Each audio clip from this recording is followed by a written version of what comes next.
नमस्कार। दुआ और प्रार्थना में याद करने के लिए आप सभी का बहुत बहुत धन्यवाद, बहुत बहुत शुक्रिया।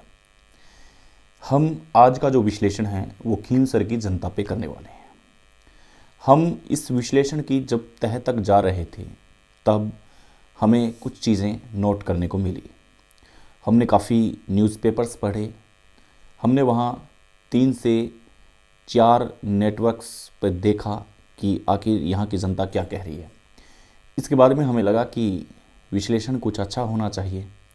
आपको जो चीज़ दिखा रहे हैं वो चीज़ सच और सत्य होनी चाहिए। फिर हमने वहाँ से करीब 8 लोगों से बात की, अलग अलग क्षेत्र से, अलग अलग विषय में, कि आपको क्या लगता है। और फिर जाकर के हमारे पास एक विश्लेषण तैयार हुआ है जो आप सबके मन में है जानने के लिए आप सब इच्छुक हैं। खींवसर की जनता क्या डांगा से खुश है? क्या खींवसर की जनता रियल में ये चाहती है? बदलाव कर दिया है खींवसर की जनता ने, लेकिन अब जो डांगा पर जो विचार है वो क्या है? खींवसर की जनता रियलिटी में हनुमान बेनीवाल के साथ आज भी जुड़ी हुई है। ऐसा नहीं कि हनुमान बेनीवाल अगर चुनाव हार गए हैं तो उस चुनाव हारने की वजह से हनुमान बेनीवाल से लोगों ने दूरियां बना ली है या रालोपा से दूरियां बना ली है। यहाँ यूँ कह सकते हैं कि मजबूरी कह सकते हैं लोगों की, या फिर ये कह सकते हैं कि नहीं यार, सांसद है हमारे और हमारे सांसद रहेंगे, कोई दिक्कत वाली बात नहीं है। मौजूदा सांसद है, वो संसदीय क्षेत्र है उनका। अगर ये चुनाव हारे हैं तो कुछ उनकी भाषा और बोली की वजह से हारे हैं। दबी जुबान में लोग ये बात कर रहे हैं कि सिर्फ और सिर्फ हनुमान बेनीवाल को उनकी जो भाषा शैली थी, उनका जो लहजा था, वो उस लहजे ने चुनाव हरा दिया है। ये दबी जुबान में बात करने वाले जो लोग हैं, ये वो पदाधिकारी हैं जो या तो किसी सरकारी नौकरी पे पोस्टेड हैं, या फिर कोई बड़ा व्यापारी है, या कोई दुकानदार है। इस टाइप के लोग हैं जिनके पास दिन में हज़ारों लोग आते हैं, सैकड़ों लोग इनके पास आते हैं। तो वो सारा मसाला तैयार होकर के हमने एक निचोड़ निकाला है कि वहाँ की जनता ये सोच रही है कि हनुमान बेनीवाल को घमंड था, हनुमान बेनीवाल को बोलने की शुद्ध बुद्ध नहीं थी, इस वजह से चुनाव हारे हैं। लेकिन हम हनुमान बेनीवाल की भावनाओं की कदर करते हैं, हनुमान बेनीवाल के साथ हैं। अब उन लोगों को हम बता देना चाहते हैं, और आप सबको भी, कि इसीलिए कहते हैं कि अगर सच्चा विश्लेषण देखना हो तो ही हमें यहाँ मौका दें सुनने का, अन्यथा आप जा सकते हैं। ये पहले दिन से कहता आ रहा हूँ मैं।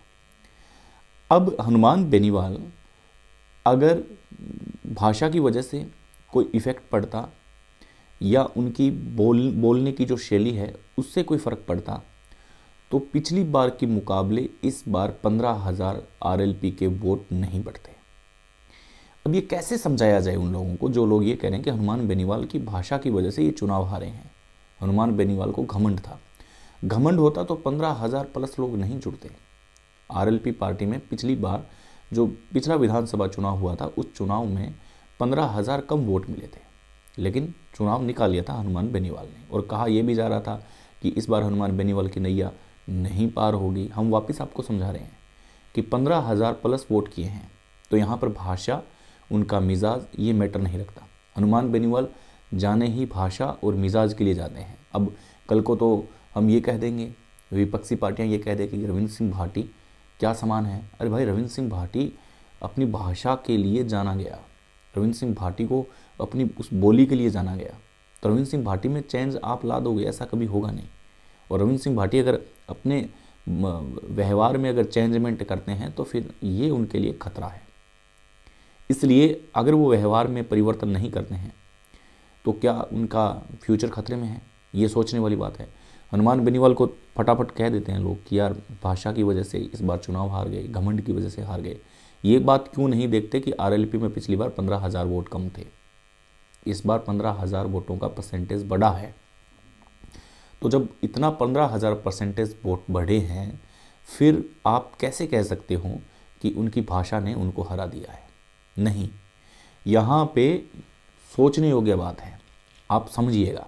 देखिए, जब पिछला चुनाव था तब सरकार किसकी बन रही है कोई तय नहीं था, नंबर 1 फैक्ट। नंबर 2 ये है कि अब सरकार ऊपर भाजपा की थी।